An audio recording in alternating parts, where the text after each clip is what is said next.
Are you fed up with dealing with all manner of different connections? Serial, parallel, bespoke chargers, bespoke data?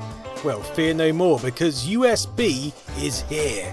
You'll never have to worry about having boxes of cables ever again.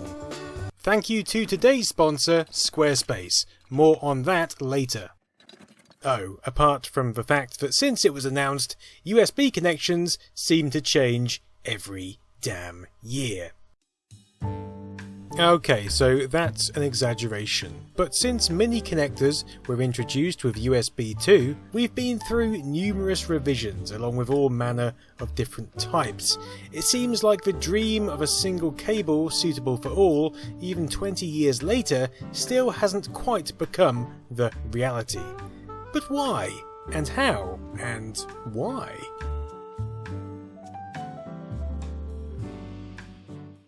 Well, let's begin with the introduction of USB 1.0, introduced in January 1996 with a maximum data transfer rate of 12 megabits per second. The idea, pushed by a consortium of 7 companies, was to make it easier to connect peripherals to your PC. I've covered this in a previous video where I delve into what we had before USB, but this is where it started, with representatives from these companies creating the USB Implementers Forum, a non-profit organisation set up to devise, promote, support and enforce compliance with this new USB architecture. Initially, funding was provided by the companies involved, but ongoing the USB Implementers Forum would source funding from licensing. $5,000 for an annual USB membership will grant you a vendor ID, allowing you to seek a certificate of compliance, or $3,500 will grant you a license to use the USB logo for a 2-year term. Of course, support from the initial companies was crucial, as it would take a while for USB to propagate into the world of PCs. Most people didn't get a sniff of it until USB 1.1 emerged in 1998, which was handy as version 1.0 had a few issues relating to timing and power supply. 1.1 is the point at which Microsoft coined the term legacy-free PC. Although at this stage you'd expect USB-A ports to appear on new PCs, maybe a couple on the back, alongside your standard ports. Any peripherals shunning the slow serial or parallel connections of old and making use of this spanking technology would either be hardwired up or have a USB-B connector on their end. Now you might ask, what was the point in having both a Type A and Type B connector? It's a good question. The Type B connector is electrically identical, it has the same pins, but the size is different intentionally to prevent users from connecting a host to another host, resulting in a short circuit. At this stage, USB ports didn't tend to have graceful handling of power errors. The polarity would mean each device is sending 5 volts to the ground pin of the other device. Not great. And this is the whole premise behind the A and B designation. A is for host, B is for the slave device. And not only that, for those of us who have problems identifying the correct way to plug a USB in, just remember, if you can see the USB logo on the top of a plug, you're plugging it in the right way. And that's just solved 20 years worth of plugging in issues in one go. Unless your USB sockets are mounted sideways, and then I'm afraid no one can really help you. However, lumping a massive USB-B connector on a digital camera, for instance, wasn't very graceful. It looked a bit out of place. And there was no provision for a smaller connector on the slave end, as the USB specification assumed a tethered or hardwired connection. So you may find some companies actually breaking the rules a little and implementing a standard A connector on their peripheral, which should be the host port, or they just implemented their own bespoke connectors, such as this little offering. We wouldn't get an official Mini B connector until the USB 2 revision published in May 2000. In the USB IF's own words, The USB 2 specification device side connector, the B connector, is too large for use with a new generation of handheld and mobile devices, e.g. cell phones, which would benefit from connectivity to a PC. So, through improved hardware, USB 2 had brought with it the potential for a whopping 480 megabits transfer, with the cable consisting of 2 power conductors and 2 signal conductors, the same as 1.1. And this speed could be pushed through a now mini connector, completely opening up the world of peripherals in both terms of size and operation. But the world was changing rapidly. The situation of having a distinct host and slave device was quickly becoming a bottleneck.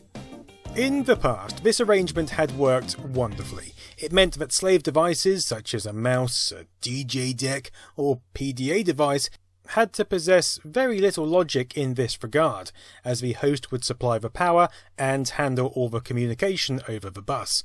This leaves slave peripherals needing only to poll when they require the host to do something. This is fine for most setups, but what if you want your printer to be able to take on the role of the host and read data to and from a USB stick, for example? Or you want your PDA to act as a host for your mobile phone? Well, then we need a different solution. This is where USB on the go makes an entrance.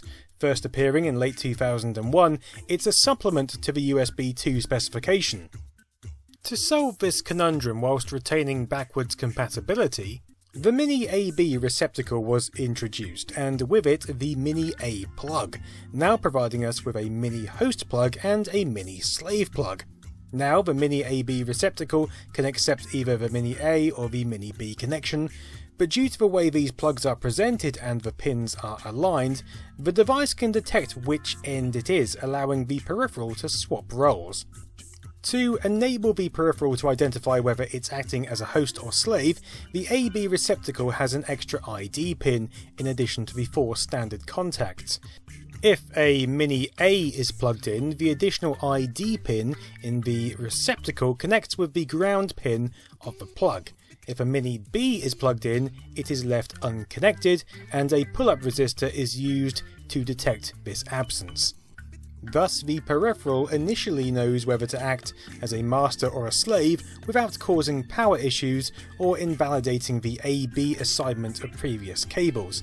Pretty clever. Reportedly, there are also a few rare handheld devices which had solely Mini A receptacles, allowing them to act as a standard host without on-the-go compatibility, but I'll be damned if I can find any. So, the world looks rosy at this point. We've got mini connectors, we've got standard connectors, we've got on-the-go compatibility. Why would anything ever change from this point forward? Enter micro USB! And also this video's sponsor, Squarespace. Now, I've spoken about Squarespace before, but if you want a website, and who doesn't, they're great, then you'll be hard pushed to find an easier, quicker and more slick way of setting one up than Squarespace. I used to design and develop websites for a living, but if I went to do it now, I'd be left miles behind in terms of SEO, email analytics, e-commerce and design. But Squarespace keeps it all up to date. Look at it, look how easy it is. So head over for a free trial. The link below, squarespace.com/nostalgianerd, will save you 10% off your first purchase of a website or domain.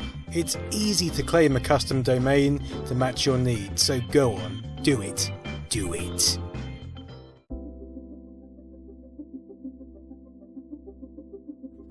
Seriously, what the hell, guys? We had everything sorted and now you pull this one out of the bag. Fine, alright then. Announced by the USB-IF on the 4th of January 2007, here we have a plug which is almost exactly the same width as the mini USB, but half the thickness. And the reason? Well, the USB 2 specification, revision 1.01 of April the 4th, 2007 states, USB has become a popular interface for exchanging data between cell phone and portable devices. Many of these devices have become so small it is impossible to use standard USB components as defined in the USB 2 specification. In addition, the durability requirements of the cell phone and portable devices market exceed the specifications of the current interconnects. Since cell phones and other small portable devices are the largest market potential for USB, this specification is addressing this very large market while meeting all the requirements for electrical performance within the USB 2 specification. The scope goes on to clarify, cell phone and portable devices have become so thin that the current mini USB does not fit well within the constraints of future designs. Additional requirements for a more rugged connector that will have durability past 10,000 cycles and still meet the USB 2 specification for mechanical and electrical performance was also a consideration.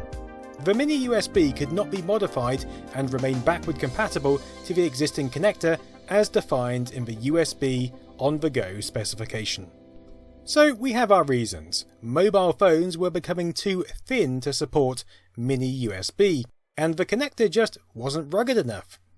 The mini USB connector was rated at 5,000 insertion cycles, whilst micro is rated at least 10,000. This includes the fact that mini USB put the mechanical strain on the socket rather than the cable.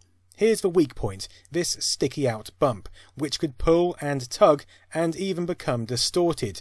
This often led to disconnected sockets and damage to hardware rather than a cheap, easy to replace cable. You can see on this micro B plug that it now has springy metal catches, which hold the plug firmly without putting too much strain on the receptacle. Okay, well that all sounds reasonable, but dig a little deeper, and actually we find that, as with many things in this world, the decision to move to micro USB wasn't solely the decision of the USB-IF. It was perhaps pushed by one of the big guns at the time, Nokia. In June of 2007, Apple's iPhone was set to storm the mobile phone market. Up until that point, companies like Nokia, Sony, BlackBerry, even Panasonic were still heavyweights in the market. But having already been announced in January of the same year, Apple's new entry had these companies pretty and rightly concerned. They knew they had to step their game up, and no one knew this more than Nokia. Even at this point, Nokia was still relying on their standard barrel plug chargers for a lot of their range. Phones like the 5700 Express Music had a mini USB, but they were still pretty chunky slabs unlike Apple's offering. Nokia needed to change tact.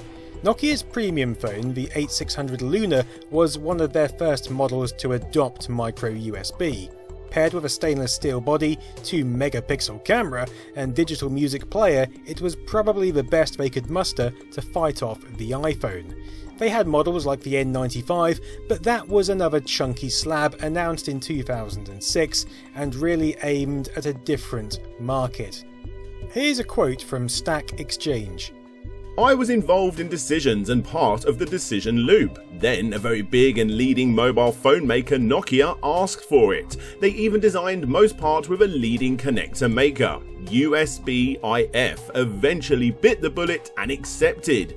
It was Nokia who demanded it, and the primary reason was size. They were desperately trying to save space and had plans around OTG.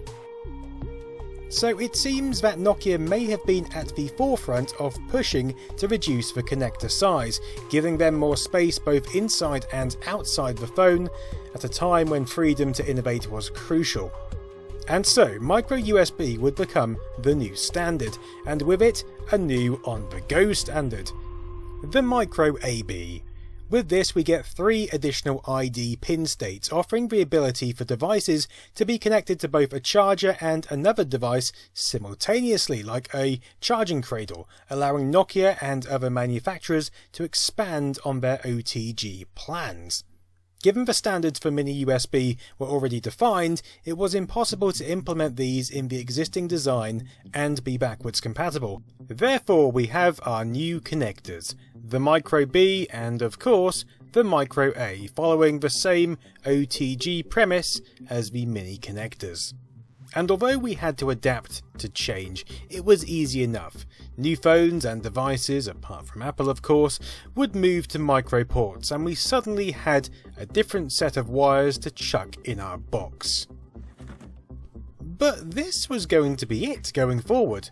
In fact, in 2009, the EU's industry commissioner, Gunther Verheugen, called for phone chargers to be standardised, adopting the micro USB format, and in June 2009, 10 manufacturers, of course including Nokia, but also Samsung and even Apple, signed a Memorandum of Understanding, committing to provide chargers compatible within 2 years.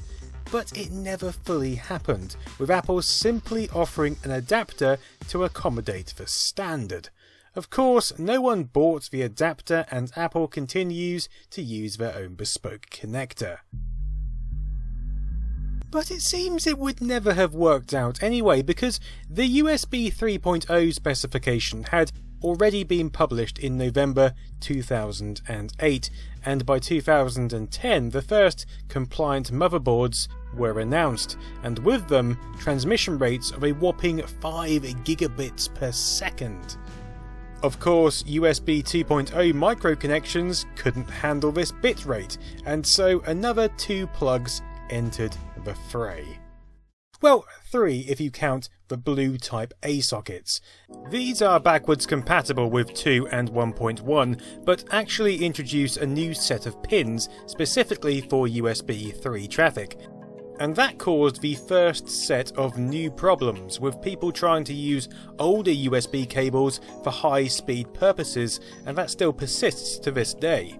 For larger peripherals, we also get a completely new B connector. By tagging some extra pins on the top, peripherals can now accept superspeed connections. Nice. We also get a superspeed Micro B, which adds an additional 5 pins beside the standard micro connector, again allowing for superspeed connections whilst retaining backwards compatibility. I can still plug a Micro B plug into this receptacle just fine.